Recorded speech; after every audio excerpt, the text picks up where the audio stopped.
Hello everyone, this is another instalment of the Beehive Yourself Show. As always, I'm your host, Stephen Herbert.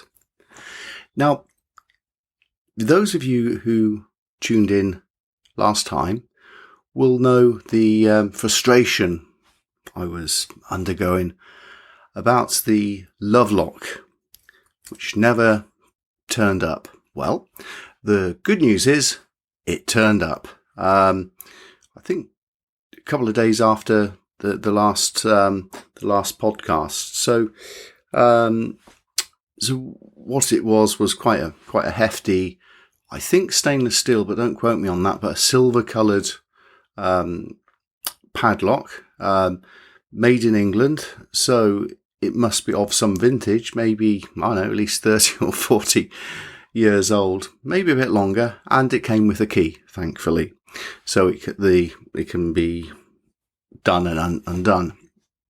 So what I did was I invested in a Dremel engraver. So it's this sort of tool which you plug in, and it's a bit like a drill. You have these drill bits, and I bought, in addition to the Dremel, a set of drill bits, and I made a design on the padlock, and put my initial in, put my wife's initial in, drew out a love heart, and then engraved it. And subsequently, I've applied a coat of linseed oil paint to the love heart, so it's a red love heart. And I might approach another artist to perhaps add the finishing touches to the lovelock, and then perhaps I can then do a lovelock episode. But today's podcast is about beekeeping folklore. Now, my research into the book I'm writing, the long-awaited book. I mean, I'm building an audience now, so hey, just be patient with me. It's interesting that some of, certainly from a English or England point of view, that some of our beekeeping journals are difficult to access in this country, which is ironic. So if I want to, not so much the British Bee Journal, because that's on archive.com, but if I wanted to consult the Beekeeper's Record, I always have to go to Reading, to the Museum of English Rural Life, MERL for short, and consult their collection, the Cowan collection, on which contains the Beekeeper's record. But I found a little shortcut. Now I started using a VPN. One of the reasons is this country is now under some tin pot tyranny at the moment. So some bloke who gets other men to buy his wife's clothes and give him freebies and whatever. But that's sort of grifters who run the country. So I thought, seeing as free speech and privacy are under attack, do a VPN. Now, it just so happens that if you set your VPN to, say, the United States, I can access archived material, including the Beekeeper's Record. So that was quite a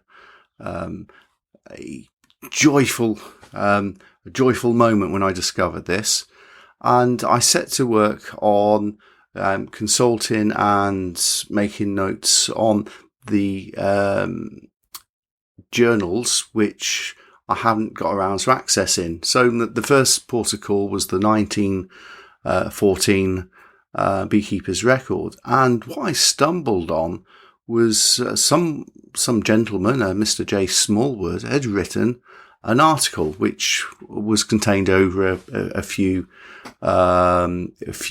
months worth of journals, and it was on beekeeping folklore. And I had picked up some beekeeping folklore prior to this by doing my research on Mr. Woodley, but this just added a greater depth, whereas Mr. Woodley is more specific.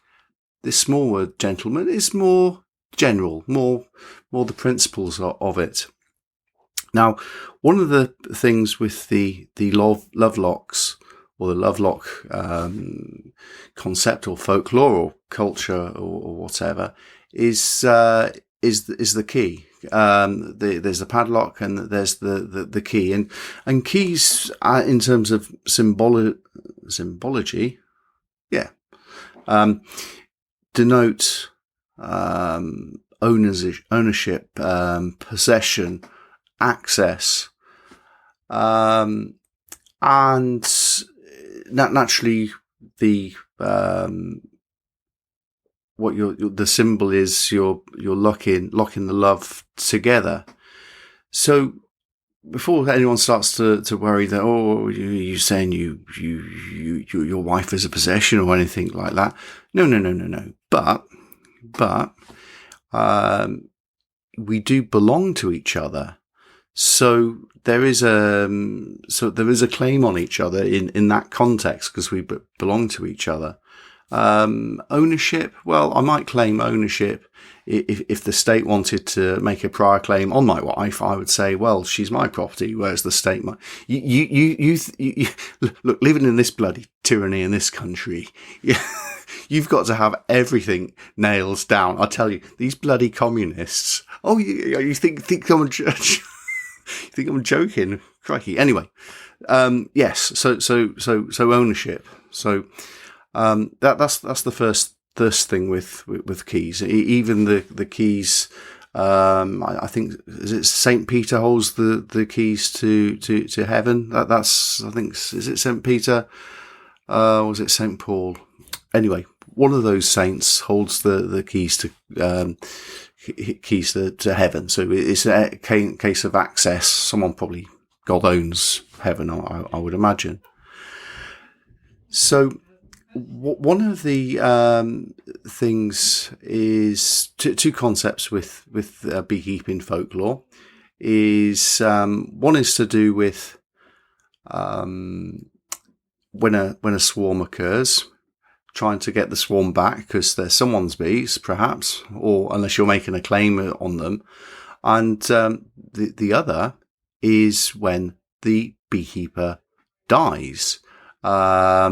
Because I think you kind of need to understand that certainly back in the day, even back to ancient time, bees were seen as the messengers of the gods. And certainly the bees had some relationship with the other worlds, the worlds, the worlds perhaps beyond our 5 sense reality, the worlds that, the kingdom beyond the sky, the other world. So I'd like to read you, just to set the context on this a little bit more, by this gentleman, J. Smallwood. I don't know what J stand for, but he wrote this in 1914. And it's always these things turn up before some momentous thing like the First World War, which kind of changed the culture in this country, in many countries in Europe, and perhaps even in America, forever. So here goes. This is from J. Smallwood. In those bygone days when fairies danced under the greenwood trees, sipped nectar from the flowers, banqueted in a butterfly, with dew in an acorn cup as beverage, there they dwelt in every nook, and it cannot for a minute be supposed but that between twin creatures, such as bees and fairies, there was not some intercourse, and if such were the case equally true, it was that they must have been able to talk to each other. This was well known and acknowledged by mere humans, for the same brownie called both.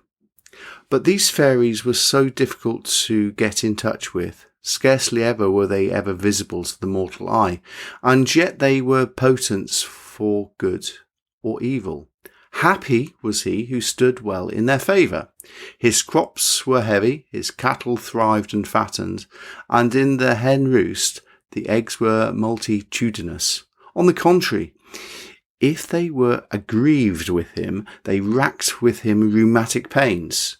There was a blight on his corn, and the milk turned sour ever it reached the churn. Needs must then that there should be an intermediary twixt the man and the elf, and in this position were the bees. Therefore all family affairs were whispered to the bee. So the interesting thing I took from this passage was the fact that back in the day, they called both the bees and the fairies brownies or brownie. And that kind of lent a depth to my research. Just to continue on a bit more from what J. Smallwood was saying, and it relates to keys again. And J. Smallwood continues. The curious thing is that in almost every instance the key of the main door must be taken, and there, with a rap-in, must be made on the side and the floorboard of the hive, accompanied at the same time by certain words. So, obviously, the family needed to tell the bees of all the affairs, but I think more pertinent was when the bee master or the beekeeper passed away. So, as Smallwood was saying, that a wrapping must be made on the side or the floorboard of the hive, accompanied by at the same time certain words. Well, thanks to Mr. Woodley, and this is what the joyous thing with my research back in the day. William Woodley wrote in 6th of June 1907, telling the bees,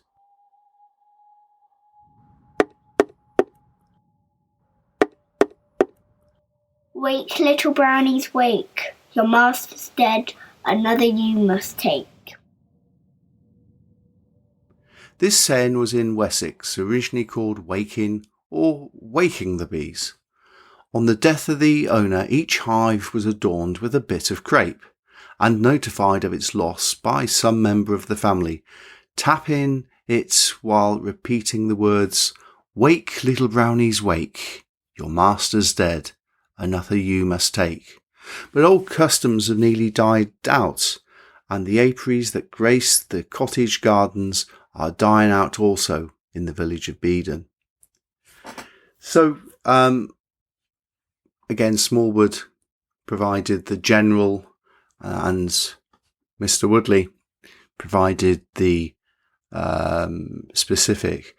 And William Woodley was living through a time where he'd grown up in the village. He was adopted more or less by a great aunt who lived in one of the hamlets of Beedon called Stanmore, and there he learnt the craft of beekeeping, and he would see through the passage of the say from when he started living in Stanmore or Beedon, how the rural population was suffering in terms of there was cheap grain from the New World, and agriculture started to become unviable, and wages in agriculture were becoming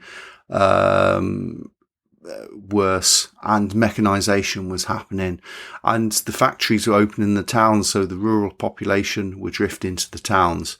And what was lost as well, apart from the population and potential beekeepers, was the customs and the folklore. So in some ways, William Woodley and his writings in the British Bee Journal and the Beekeeper's Record is providing, as I've said before, quite a unique time capsule, both about what was happening in the Berkshire Downs in the 19th century and early 20th century, but the general social and economic changes which were happening in England at that point in time. But coming back to the facts that Woodley was brought to the village in about 1850, 1860. He was adopted, as I said, by his great aunt. He was put to work by his great aunt, and here's a quote. It's interesting with William Woodley because he had some notoriety in the beekeeping world, famous for being a showman, famous because of his writings in beekeeping. The editors of the beekeeping British Bee Journal would do a bio on him periodically, sort of apiaries of our famous beekeepers or something to that effect. And so pitted or splattered or periodically throughout his writing career, that there would be a write-up on him. And this one was done, I think, in the 1890s. But this passage talks about tanging. Here goes. His careful and well-meaning old guardian, that's his aunt who adopted him, insisted on the importance of William keeping himself continually employed, either physically or mentally, and so weeding the garden in the sun was only varied by reading over and over again the Old Testament and the Gospels in the shade. The tedious monotony of the task was only relieved when a swarm or several swarms issued. Then, to the boys' delight, came the banging of tin pots and pans and all the various means of creating a noise familiar to old-fashioned village bee life. And when several bee owners were tanging at the same time, we may imagine the pleasurable excitement aroused by the din. Now, the tanging part of it is the banging pots of pans. Now, I've never experimented when I've been called out to a swarm or experienced a swarm of banging various metal items. But subsequently, what Woodley said, I think this article, that quote, was written 1890, but in 1914, another thing I stumbled upon, Beekeeper's Record again, was about tanging and the swarms.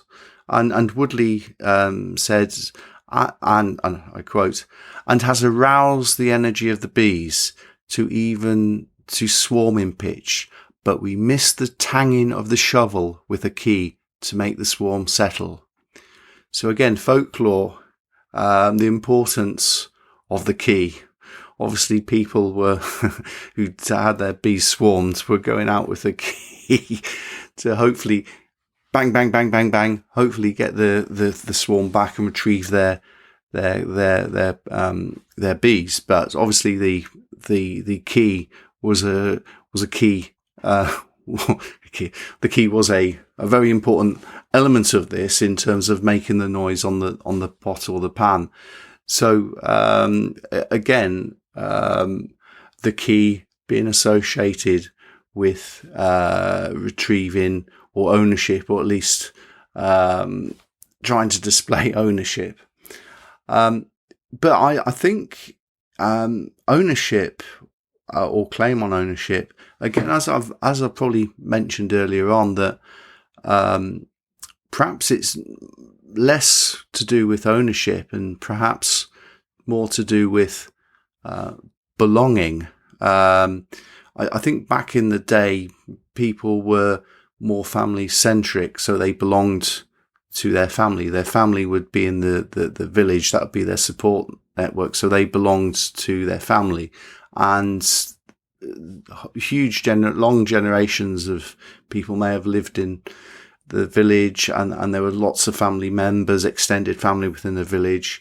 So perhaps the village and the community was kind of one. The family and the village were one. So you belonged perhaps to the village, and perhaps if you scale it up, perhaps you belonged or had a feeling for the county. Scale it up again, perhaps you had a belonging or feeling for the country. I think now people are getting more and more atomized. You sort of got the nuclear family. When your kids grow up, they tend to go to, I don't know, perhaps university or move away. So you don't have the proximity of the family, and people perhaps don't have the sense of community as they once did, the sense of looking out for each other, unless, of course, there is some sort of impending disaster or some sort of something oppressive happening, like with the lockdowns and the threats by government and the fear they were doing in terms of the behavioural insights unit doing sort of psychological things, and there was a heightened state of anxiety with people. This certainly in the context of Wantage gave people the motivation to become part of the Stand in the Park movement and go each Sunday, turn up at 10 o'clock in the park and meet with like-minded people to be some sort of support network. But I don't think it was necessarily that cohesive, because you perhaps, unlike a century earlier where the family and the village were sort of interlinked in some respect, the Stand in the Park soon drifted away once the impending doom was over.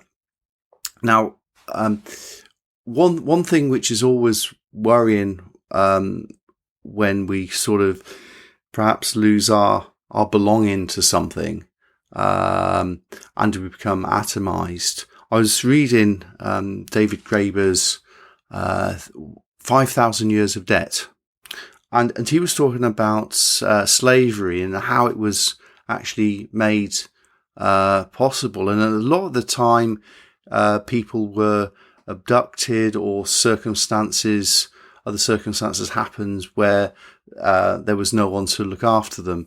So what Graeber was sort of saying is, when people lose ripped from their context, i.e. ripped from their village, ripped from their family, ripped from their community, then that is only when slavery can happen. And you know, I'm sort of, it does worry me that that's perhaps James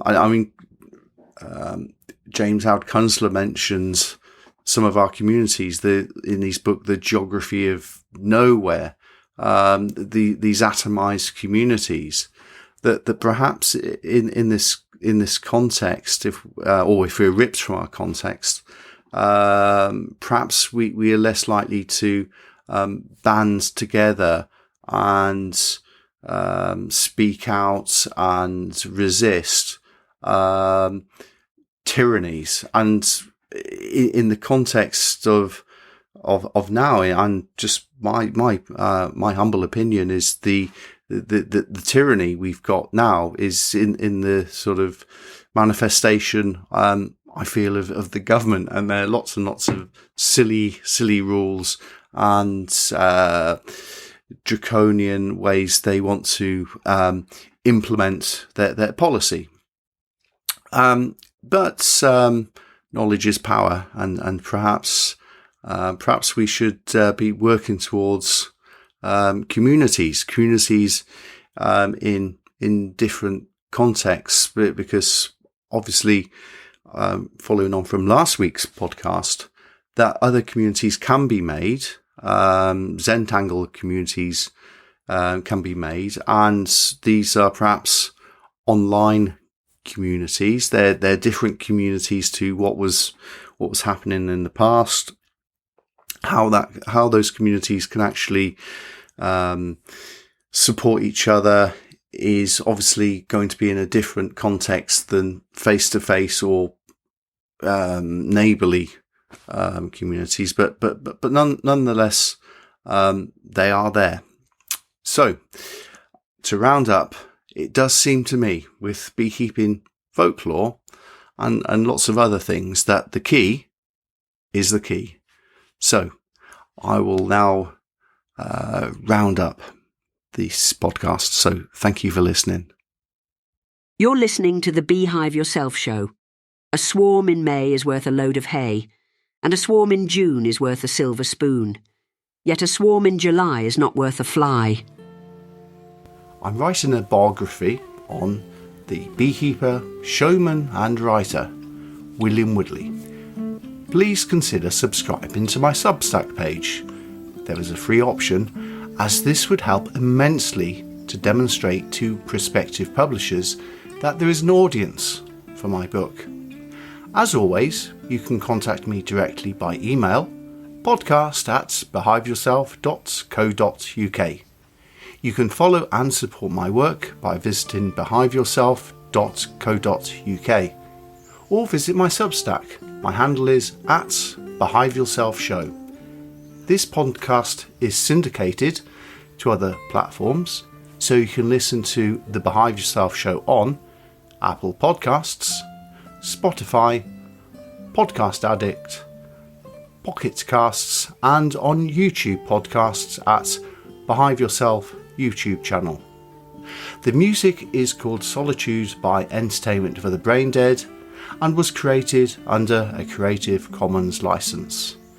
And this concludes this instalment of the Beehive Yourself Show. And until next time, stay well.